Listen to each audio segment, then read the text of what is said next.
នេះគឺជាបបរបាញ់កាញ់ស្វាយរៀងហើយអ៊ំស្រីដែលជាអ្នកលក់គឺគាត់មកពីស្វាយរៀងផ្ទាល់តែម្ដងណាអញ្ចឹងមិនថាជារូបមន្តក៏ដូចជារសជាតិបាញ់កាញ់អីហ្នឹងគឺរសជាតិដើមពិតៗមកពីស្វាយរៀងសម្រាប់អ្នកដែលនៅក្នុងរាជធានីភ្នំពេញក៏អាចហូបអាហារដែលមានរសជាតិដើមមកពីស្វាយរៀងបានដែរគឺគ្រាន់តែណូតទីតាំងនេះទុក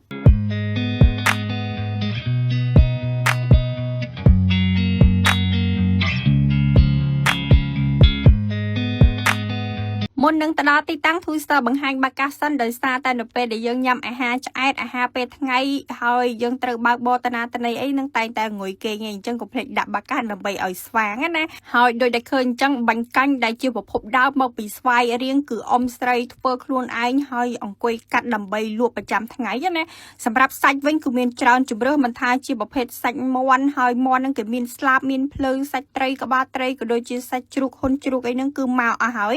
សម្រាប់បាញ់កាញ់ស្វាយរៀងនៅទីនេះ Twister ហ៊ានធានាថាគឺជារសជាតិដើមតែម្ដង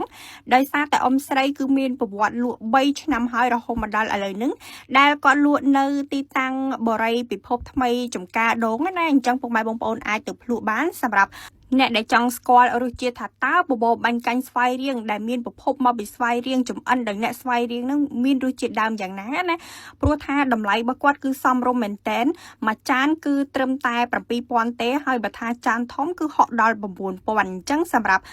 ចានធំនេះពុកម៉ែបងប្អូនហូបអត់អស់ទេ Twister គិតថាច្រើនប៉ុន្តែ Twister ហៅនេះគឺហៅគ្រប់មុខតែម្ដងណាព្រោះថាយូរយើងបានមកគឺយើងភ្លក់ឲ្យចាស់ដៃម្ដងណាឲ្យដឹងថាស្នាដៃនៅខេត្តស្វាយរៀងគឺឆ្ងាញ់កម្រិតណាអញ្ចឹងនៅពេលដែលយើងមកញ៉ាំគឺកុំភ្លេចដាក់ជាមួយនឹងទឹកត្រីម្ទេសណាព្រោះថាអ៊ំស្រីប្រែផាការញ៉ាំបាញ់កាញ់ស្វាយរៀងនឹងអ្វីដែលមិនអាចខ្វះបានគឺជាប្រភេទទឹកត្រីម្ទេសរោយម្រេចក៏ដូចជាដាក់ម្ទេសឆារបស់គាត់នឹងទៅគឺធានាថាឆ្ងាញ់តែម្ដងមិនចាំបាច់ដាក់សៀងទេពុកម៉ែបងប្អូនដោយសារតែយើងញ៉ាំបបរនេះដាក់សៀងវាមិនសូវត្រូវណាហើយសម្រាប់ក្បាលត្រីគឺតាមតូចធំនិយាយទៅក្បាលត្រីមានចាប់ពី6000រហូតដល់10000ណាហើយសម្រាប់បបរគឺយើងហៅមិនថាជាហ៊ុនជ្រូកសាច់មាន់សាច់ត្រីសាច់ជ្រូកអីទេគឺចូលគ្នាអស់តែម្ដងណាអញ្ចឹងសម្រាប់ពុកម៉ែបងប្អូនដែលចង់ទៅញ៉ាំអីគឺអាចទៅបានចន្លោះពីម៉ោង11ព្រឹករហូតដល់ម៉ោង6ល្ងាចហើយ Twister សង្កេតឃើញថាការលក់របស់គាត់គឺហាក់មមាញឹកមែនតើជាពិសេសអាហារពេល